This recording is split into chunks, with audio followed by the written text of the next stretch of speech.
different people at that time, it was mostly academics, were coming to him and like, okay, I would like to have so many IP addresses. Can you please assign some to me and make sure that nobody else has them? So he had this big notebook where he was noting down who has which block of addresses. Now, obviously, in the 90s, when the internet exploded, it was just too much for one person to handle all of this work. So a system was created to handle this, and it was called the RIR system, which stands for Regional Internet Registry. So there were 5 different regional internet registries created in the world, and each of them has their own territory that they distribute addresses in. So all of these 5 organizations that you see on the screen, they started doing the work that John Postel was doing, but of course on a much larger scale. So as you see on the screen, RIP NCC, the organization that I work for, our territory is Europe, the Middle East, and parts of Central Asia. Then there is also APNIC with Southeast Asia and Oceania, AFRINIC for Africa, LACNIC for Latin America, and ARIN for North America. So those are roughly the territories that, if there is an organization based on that territory, they would like to have an IP address assigned, they come to us. So let me focus for a few minutes on RIP NCC in particular. First of all, the abbreviation stands for RIP Network Coordination Center.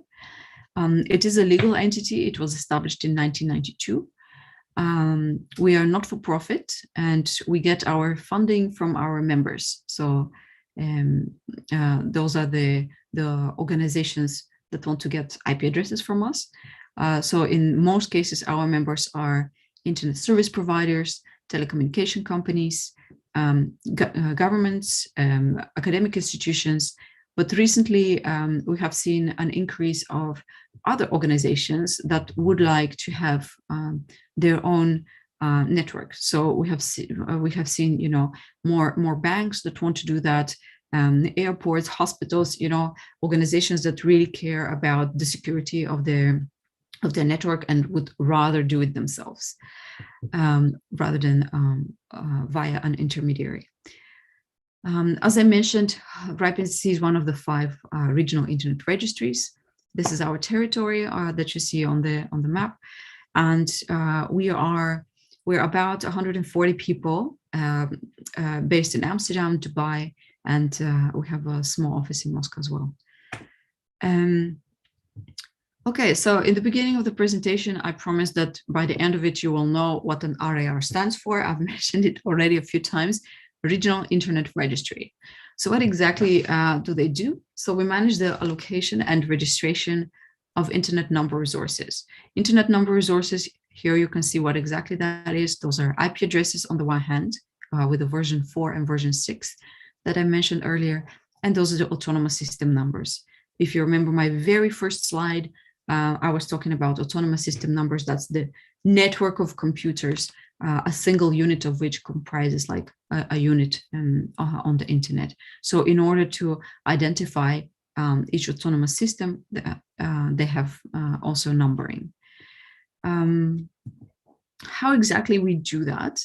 So here, if you take a look at the diagram over here, the first step is we get assigned, the first step is taken by IANA, the Internet Assigned Numbers Authority. That is managed by ICANN. You remember the organization that I mentioned earlier, together with the IETF and W3C. So basically through IANA, they're the ones that manage the global pool of all the IP addresses that haven't been allocated yet. So they allocate big chunks of those addresses to the 5 RIRs over here. And then the RIRs then sub-allocate them to either internet service providers or to end users. And then from, it could be that the internet service providers then reallocate them further down the chain to maybe other ISPs, or maybe then to their own customers. So this is basically how the system goes. I'm at the moment focusing mostly on this area where the RIRs allocate them to their members.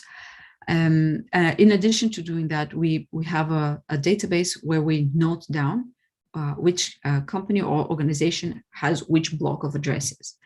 Now, next to this, RIP NCC also does a few other functions.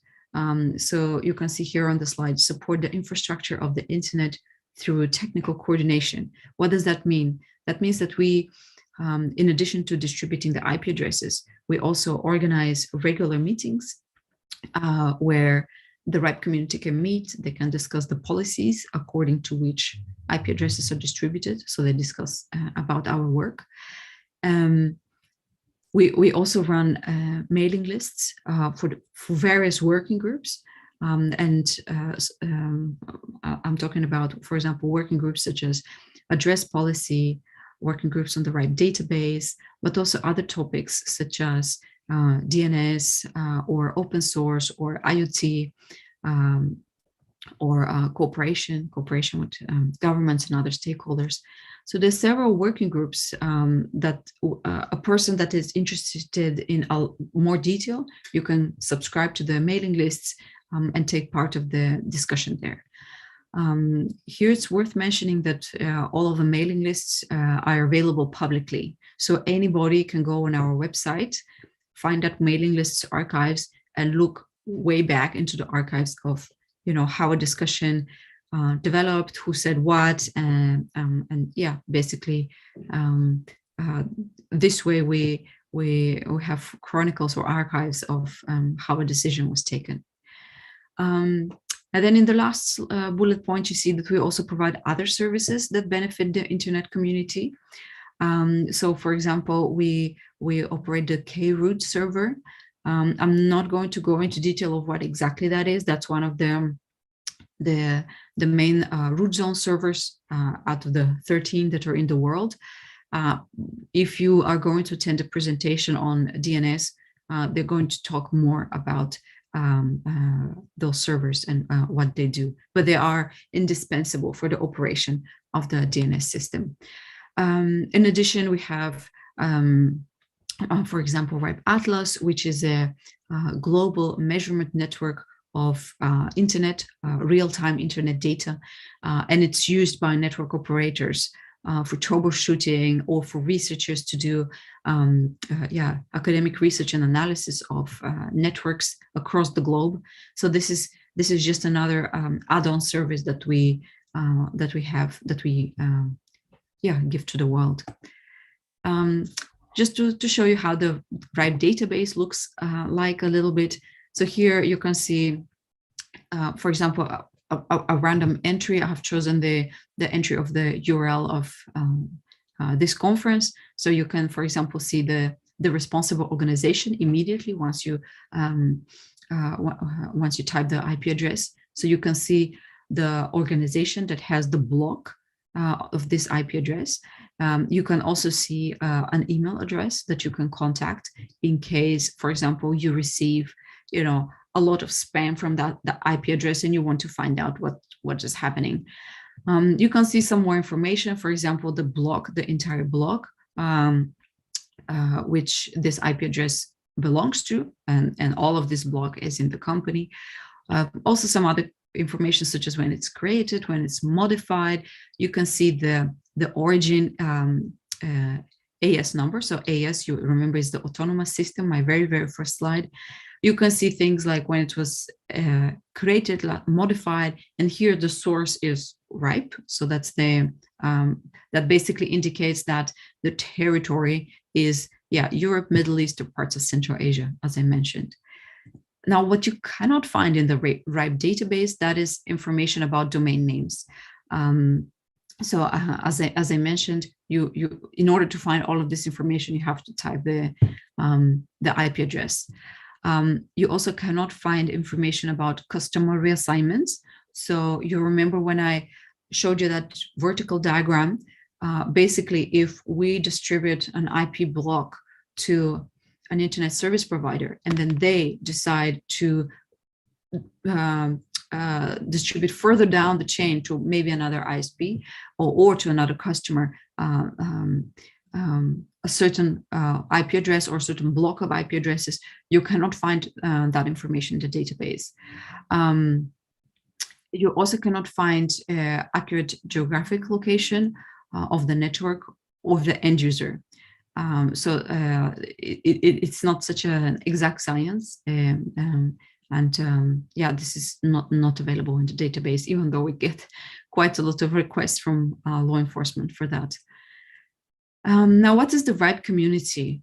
I think the only abbreviation that I have not deciphered until now in this presentation is the RIPE, what RIPE stands for. It's actually in French.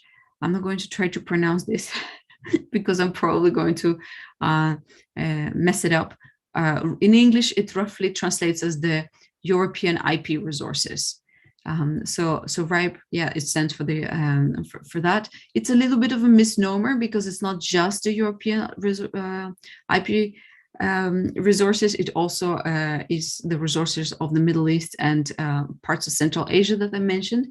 But back in the day when this was created in 1989, that is how they decided to name it. So this is a community. So that means that it's open, inclusive, bottom-up, and transparent. What do I mean by all of these words? It's open, that means that anybody can attend. You don't need to work for a certain organization. You don't need to have any specific education. If you're interested in the discussions that the community is having, you can attend. Inclusive, that means that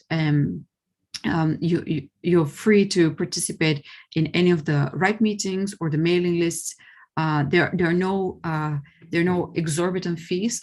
There's no fees to attend to take part in the mailing lists, and there is a very nominal fee that basically just covers the food to attend the 5-day RIPE meetings that we organize. It's a bottom-up. It's similar to what I talked about with the ITF. Decisions are taken by rough consensus. So decisions are taken by the community rather than handed down by a higher power. And then it's transparent. As I mentioned, all of the mailing list archives are available to the public.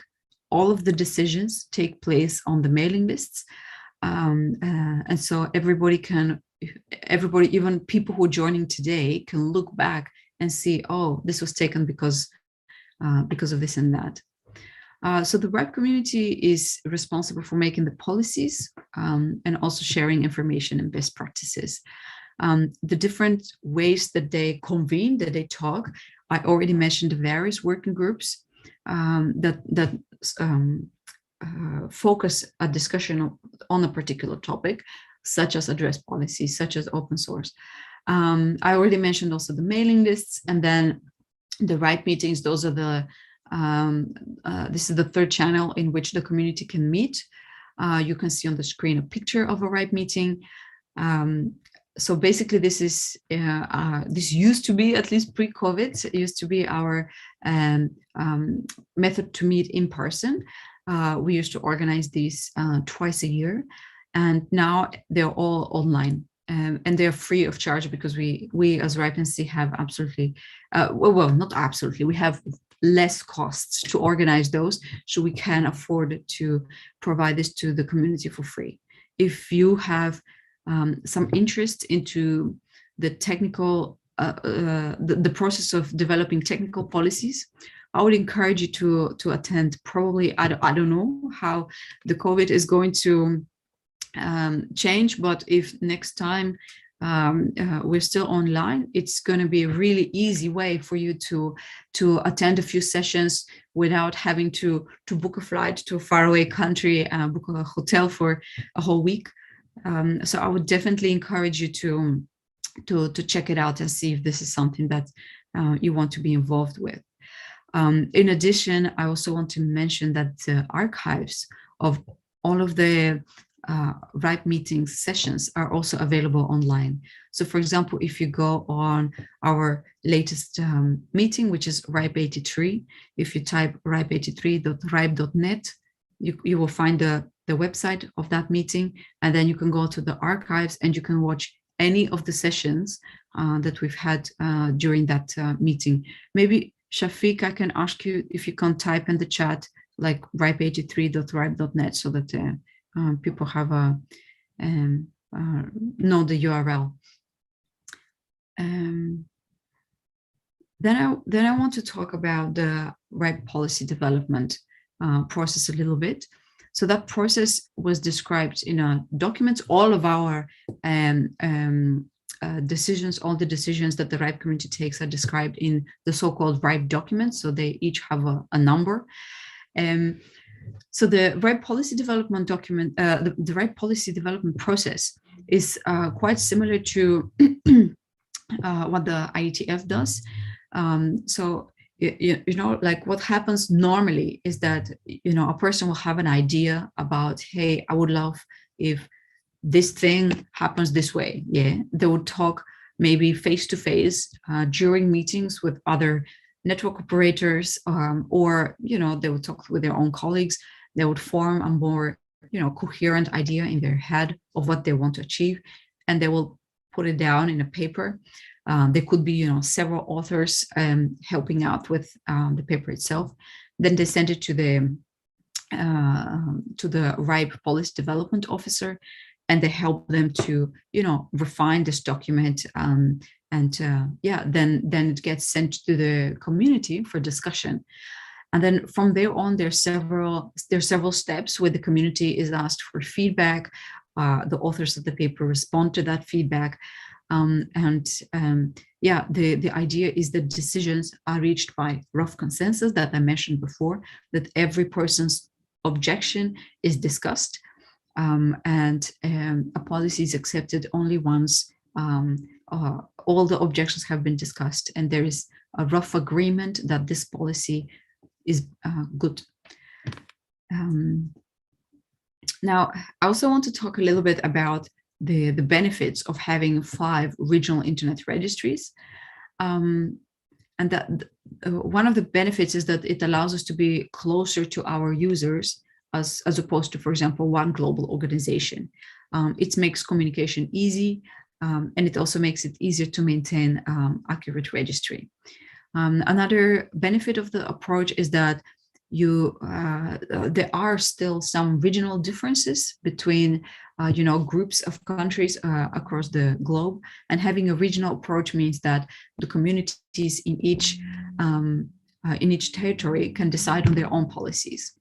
So that basically means that if you remember the map that I showed you with the 5 different RIRs, with ARIN, LACNIC, RIPE NCC, AFRINIC, and APNIC, each of them have their own community that they serve. And in each of this region, their respective community decides on the policies according to which the IP addresses are going to be distributed. There exists some overlap between community members. And that is because the policy development process in all of the regional internet registries are open to everyone. So, you know, you can have, in our meetings, you can have people attending from Japan or from Latin America or from North America. So we hear their contributions as well. And yeah, there is no requirement that you have to be from our region in order to attend the meeting or in order to post on the mailing list. Then I want to tell you a little bit more about how you as youth can participate. So the first one I already mentioned, that's the RIPE meetings. I would definitely encourage you, if you have inclination into more technical topics, to maybe check out the archives or attend the next RIPE meeting, or just a few sessions of the RIPE meeting that you find most interesting. We also organize MINOG, so that stands for the Middle East Network Operators Group. So the MINOG meetings are quite technical. So the network operators, that is our target audience, and they discuss a lot of technical topics on the operation of the internet. If you're interested in that, also check minog.org, the website. There are archives of the sessions. Take a look at the agenda of any upcoming meetings. And yeah, especially if they're online, it's so easy to attend. The Minoog meetings are free of charge, so you don't need to pay to attend them, other than a plane ticket or accommodation if you have to be there in person. I already mentioned the mailing lists. We have a mailing list, a general mailing list for RIPE, but also I already mentioned all the different working groups, and also there is a mailing list for the Middle East region that you can subscribe to. And so, especially for this one, we sent a lot of announcements for things that we're doing in the Middle East. If you're interested, I'd encourage you to subscribe to that one. Sorry, Gergana, one more minute. Yeah, okay, sure. I'm nearly done. So next, I would encourage you to apply for our fellowships. Once we go back to in-person meetings, the fellowship provides free travel and accommodation to youth to attend our meetings. There is a special program for academics as well that we call RACI, the RIPE Academic Cooperation Initiative. And that is for them to come to present their research, and then we cover their flight and accommodation. And the last thing is the Community Projects Fund.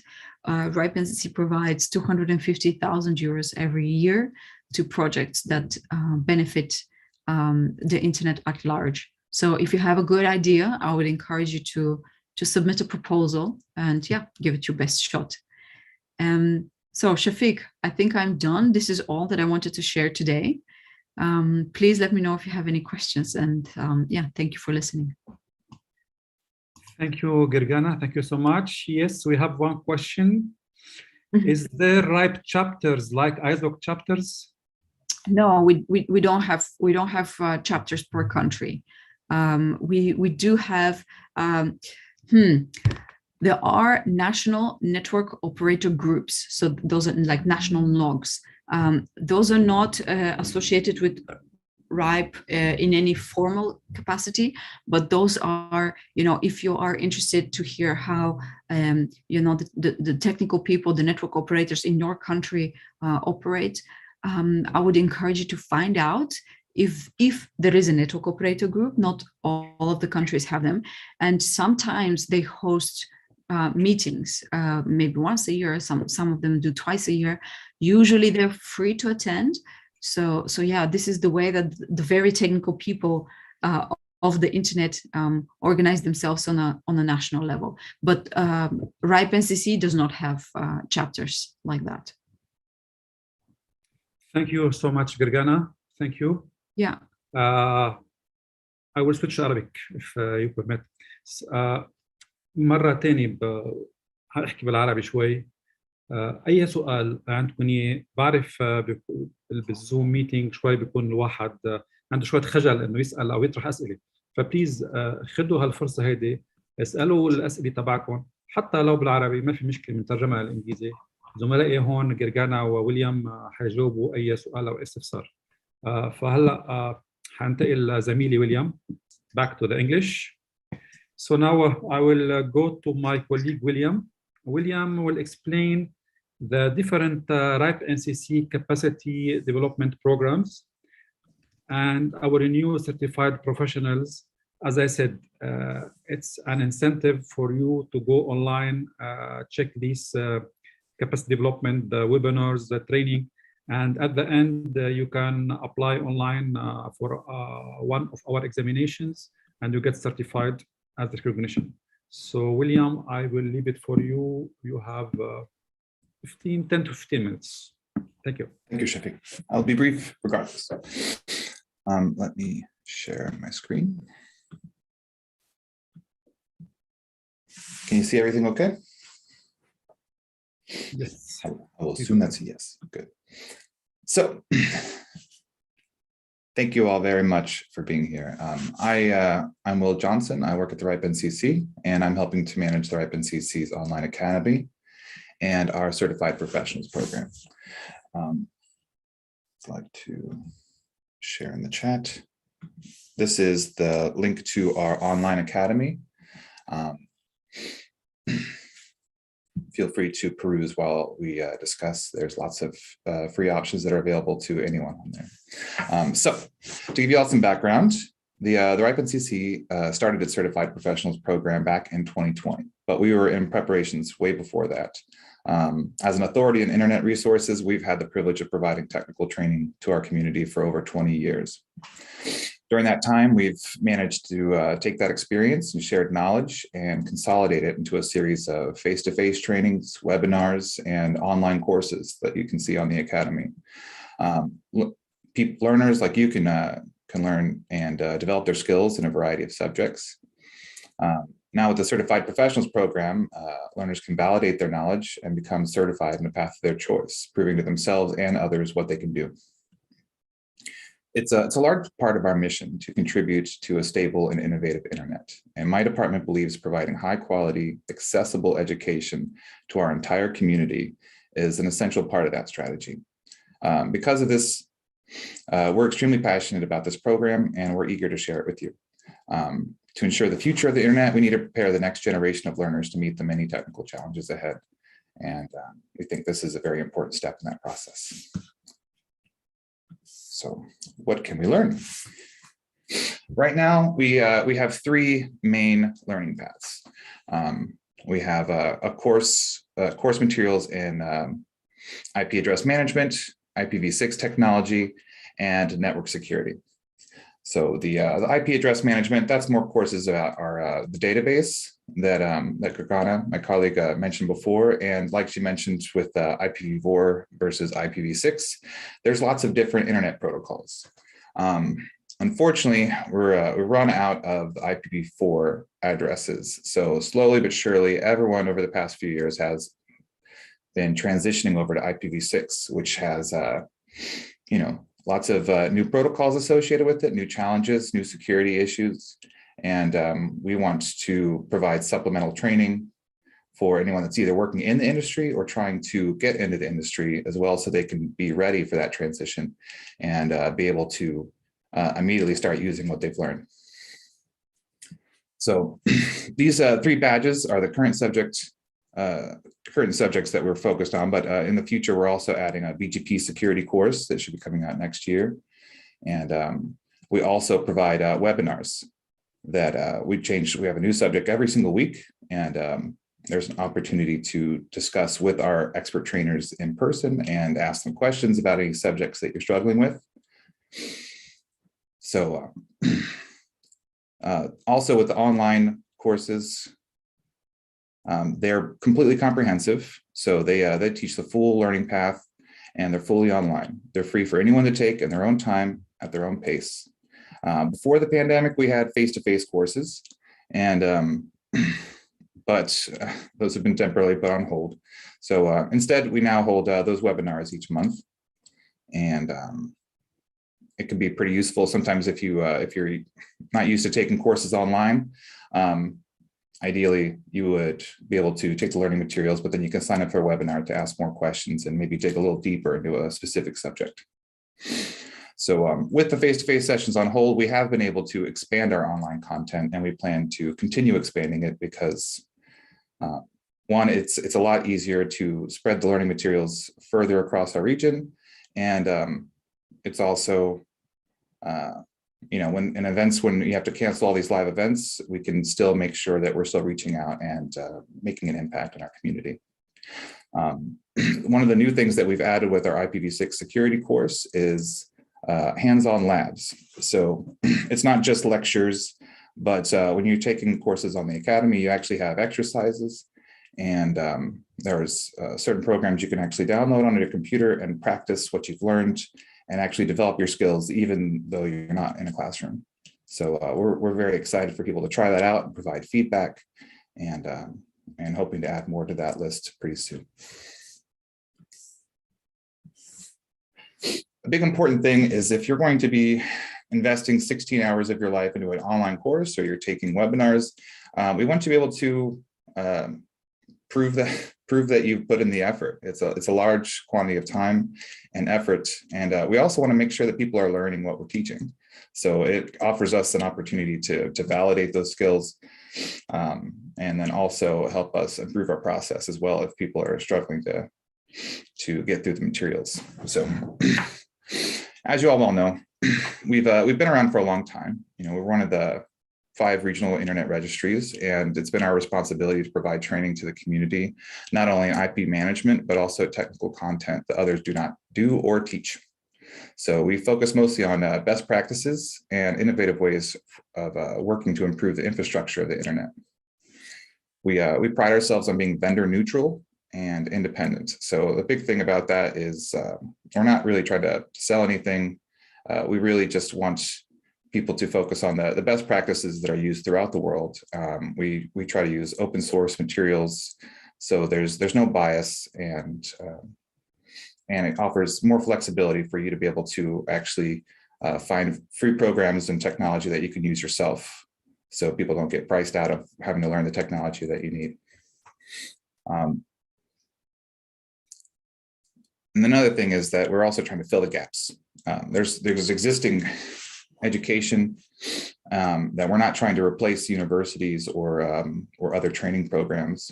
The big thing is that we can supplement certain knowledge. We're currently working with the university where they use some of our online training for as a blended learning option.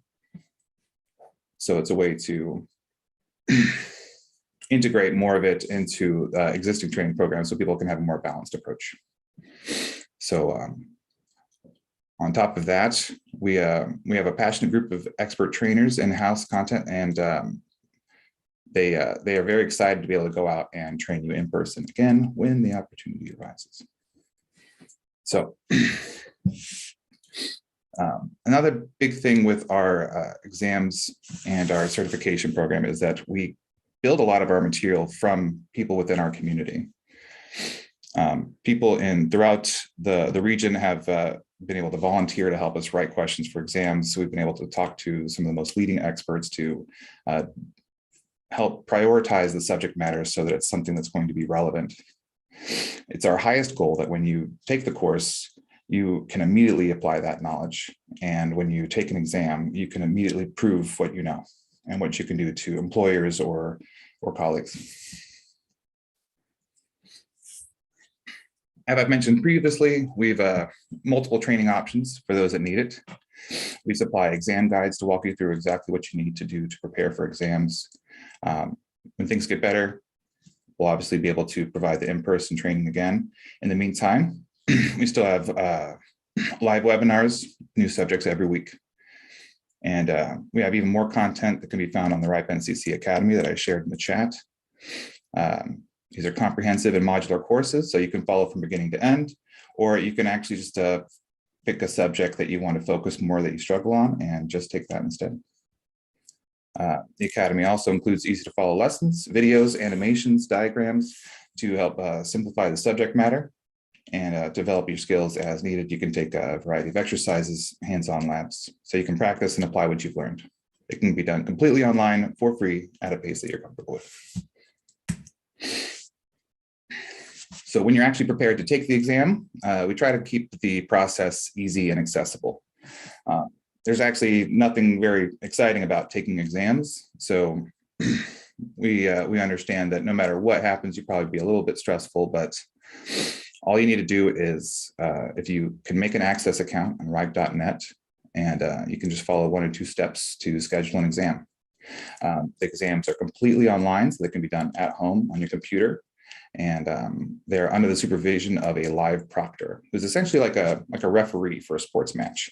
They're just there to verify your identity, and they'll stay out of sight and out of mind in the background, kind of supervising the successful completion of the exam. Most exams are completed in about an hour, and upon completing them, you can earn a verifiable digital badge that you can either print out and save, or you can share on social media.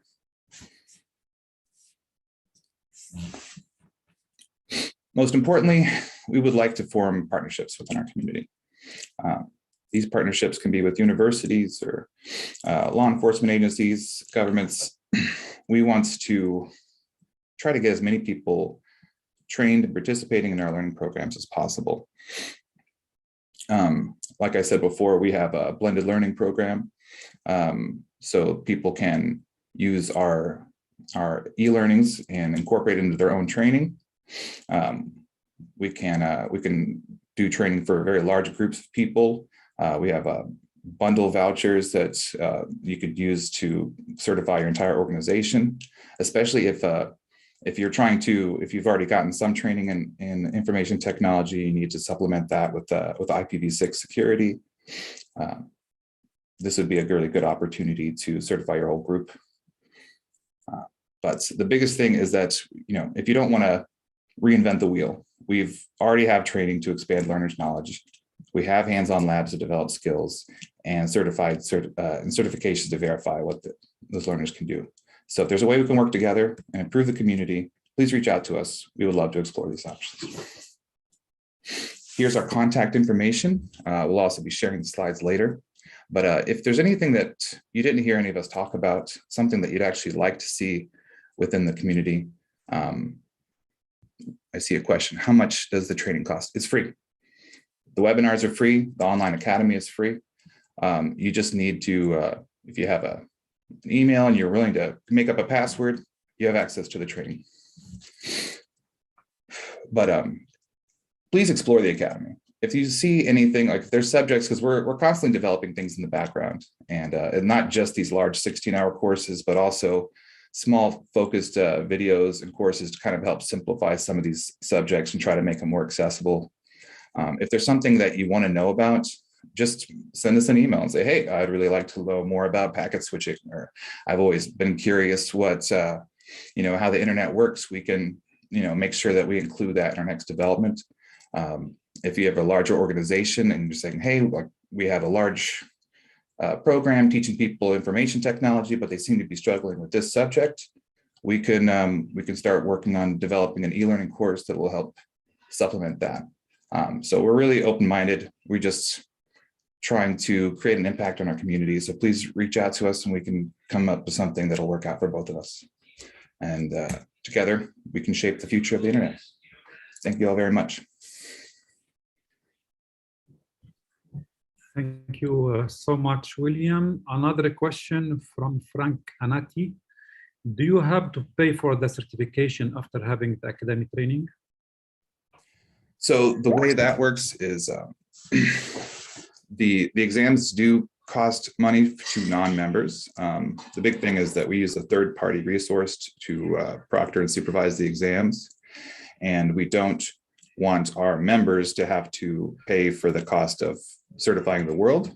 So it's very affordable depending on which exam you want to take. It's anywhere between 100 and 300 euros. Otherwise, our members are each issued free vouchers every single year. And different organizations that are associated that are able to share the vouchers. And we also do giveaways periodically through different events. Otherwise, you could pay the 100 to 300 euros and get certified that way. So there's different options depending on your situation. But if there's something that people really need, or there's some type of issue with costs, just reach out to us and we can figure something out. Thank you, William. I have another question in the chat room from Lean Harfouch. Do your respected company offer internships after courses completion? We do not specifically have an internship program, but we have a very vast network. And so if you reach out to us after you've gotten your certification, or even beforehand, we can definitely get you in touch with different people that we've built a very large network in our community. And so we can definitely get you in contact with someone that can maybe get you some more information. We're really trying to look out for each other. So if there's any way that we can get you in touch with the right people, we'd be happy to do that for you. Thanks, William. And talking about this, I would like to remind all of you that we have the RIC program, and I hope that things will go back to its normal. Then we can travel And of course, you can apply your researches, your papers, your applications to RIC. And from there, as my colleague Gergana mentioned, we can take you for 1 week to our RIPE meeting, where you can deliver and present your research or your paper to the Internet global community.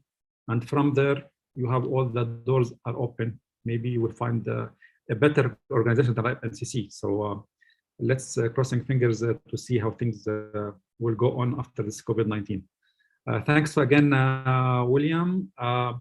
We still have around 5 to 10 minutes. Any other questions? If not, I would like to share with you some statistics or numbers that show you how the internet is important, and the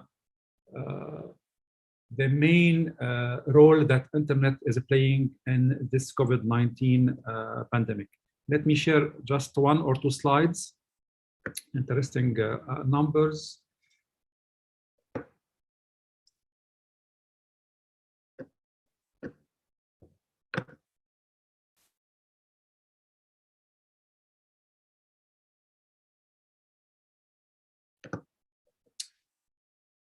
Okay. As you can see, as I said, the coronavirus increased the internet usage in the light of this lockdown and the social distancing. So the online families, including me, yourself, and my colleagues, so to stay in touch, and all businesses and governments and students, they use the internet to stay connected. To illustrate this important connection, these are some numbers that I gathered from the digital, from the global digital record. As you can see, the world population stood at 7.83 billion. This is in January 2021. This is reported by the United Nations. So 4.66 billion people around the world is using the internet. And we can see that 7.3% increase since last year.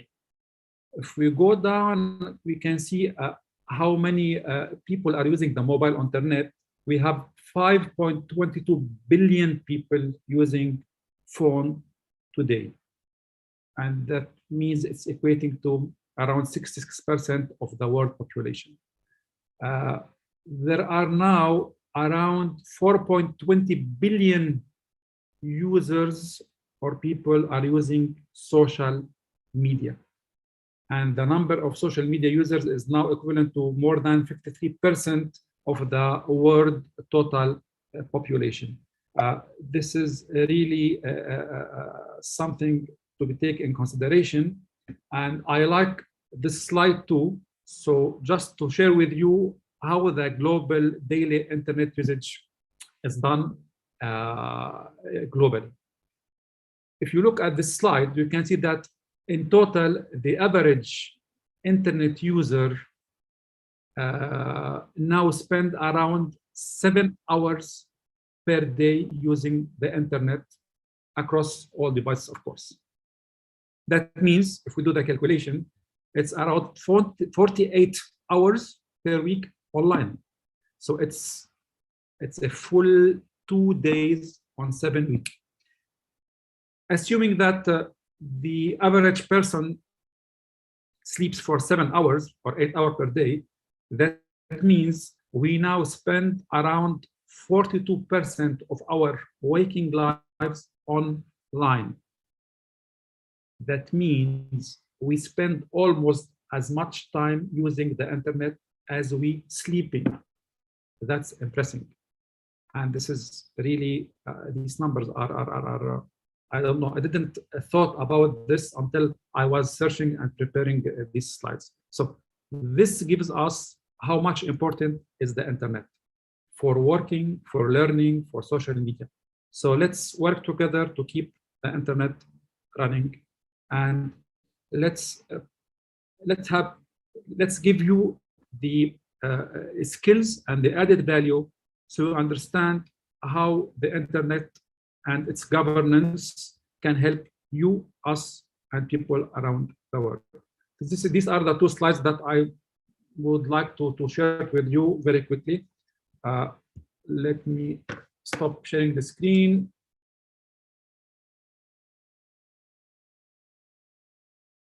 And here I am. So any other questions before I end this session?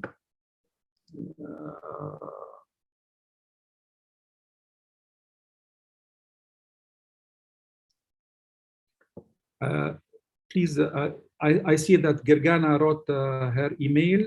William, please, you can share your email too in the chat room, so our guests can reach us later on if they need any support, help, or any further information.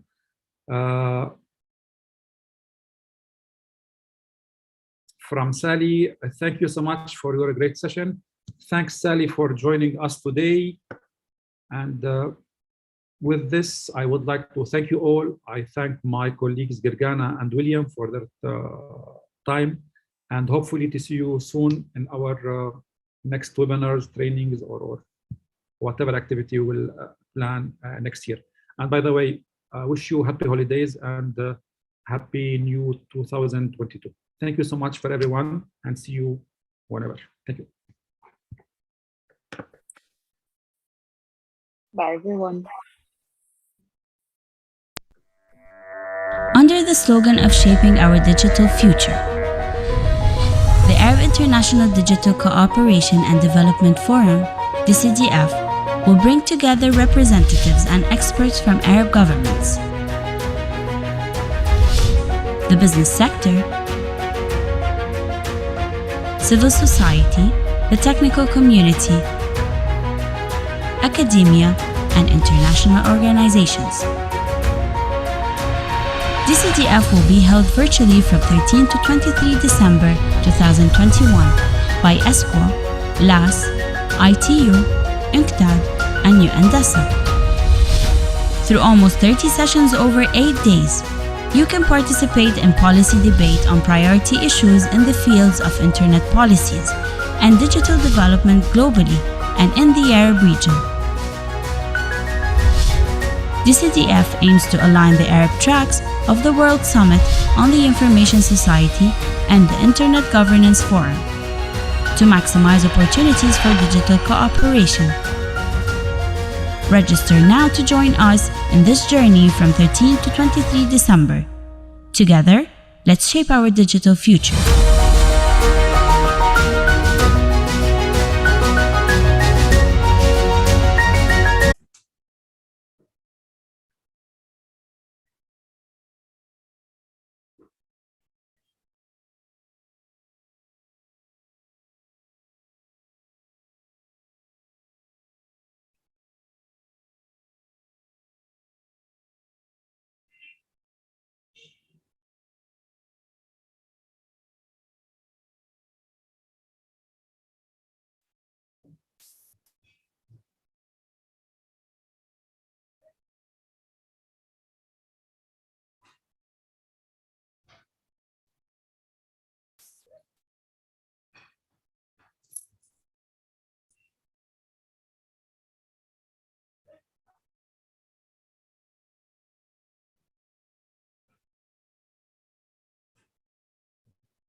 مساء الخير.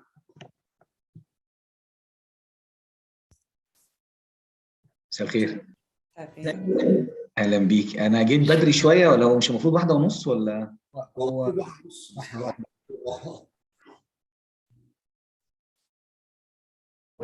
صح 1:30 ولا 2؟